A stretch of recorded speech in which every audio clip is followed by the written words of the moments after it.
নরসিংদীর পুরনো লঞ্চঘাট শহরের একটি ঐতিহাসিক ও পরিচিত বন্দর। একসময় এটি ছিল নরসিংদীর মানুষের প্রধান নৌ-যোগাযোগ কেন্দ্র। বর্তমানে আগের মতো লঞ্চ চলাচল না থাকলেও স্থানটি এখনও স্থানীয় মানুষের কাছে গুরুত্বপূর্ণ। কিছু কিছু ছোট লঞ্চ এখনও এখান থেকে বিভিন্ন জায়গার উদ্দেশ্যে ছেড়ে যায়। তার মধ্যে উল্লেখযোগ্য হল ব্রাহ্মণবাড়িয়ার মরিচা এবং সলিমগঞ্জ।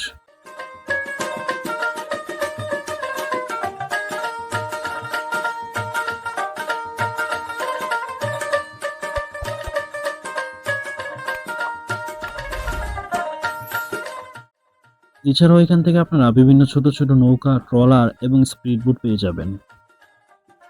এখান থেকে আপনারা নৌকাগুলো রিজার্ভ করে নিতে পারবেন ঘোরার জন্য। তার জন্য অবশ্যই আপনারা দরদাম করে নেবেন।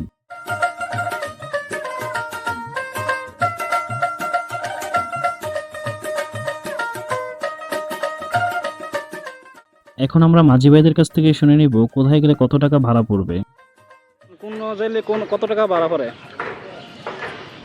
মালিক ব্যবসা গেলে 7,000 টাকা, স্বপ্নদ্বীপ গেলে 5,000 টাকা, সলিমগঞ্জ গেলে 5,000 টাকা, বালুচর গেলে 4,000 টাকা। এই কি নরসিংদী ঘাট থেকে? এই নরসিংদী থানাঘাটের থেকে। থানাঘাট থেকে? হ্যাঁ। আপনার নৌকাটা কোনটা? এই যে আমাদের নৌকাটা, ওই যে এইটা, এই যে লোক দুইটা বসে রয়েছে, এটা আমাদের নৌকা। নৌকা তো খুব ভালো। হ্যাঁ, ভালো নৌকা, আলা দিলে। দেখতেও সুন্দর। হ্যাঁ, ঠিক আছে। নরসিংদী থানার ঘাট থেকে নৌকা পাওয়া যায়। স্বপ্নদ্বীপ গেলে যে কোনো ভাড়া, এক পেয়ার বক্সের লাগে 5,000 টাকা ভাড়া, বালুচর গেলে 4,000 টাকা, আর মালিক বর্ষা গেলে 7,000 টাকা। এটা ডিসকাউন্ট দিছি আমি থানাঘাটে। আপনার নাওটা কোনটা? এই যে নাও বাই বাই নৌ পরিবহন, এই যে। এই মাঝখানেটা না? হ্যাঁ, সিজন পরিবহন। ঠিক আছে। হ্যাঁ।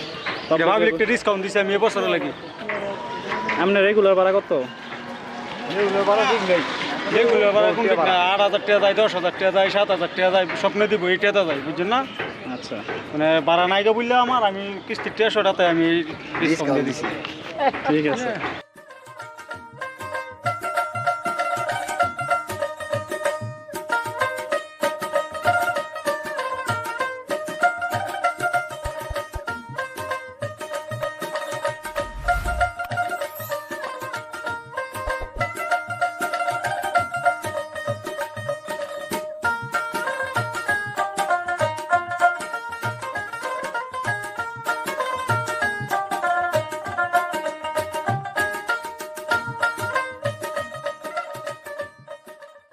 নরসিংদী শহরের খুব কাছেই মেঘনা নদীটি অবস্থিত।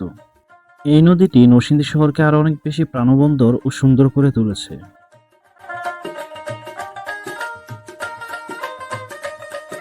দিনের শেষ সময়ে নদীর দৃশ্য, নৌকা চলাচল এবং সূর্যাস্ত উপভোগ করার জন্য এটি খুব সুন্দর একটি জায়গা।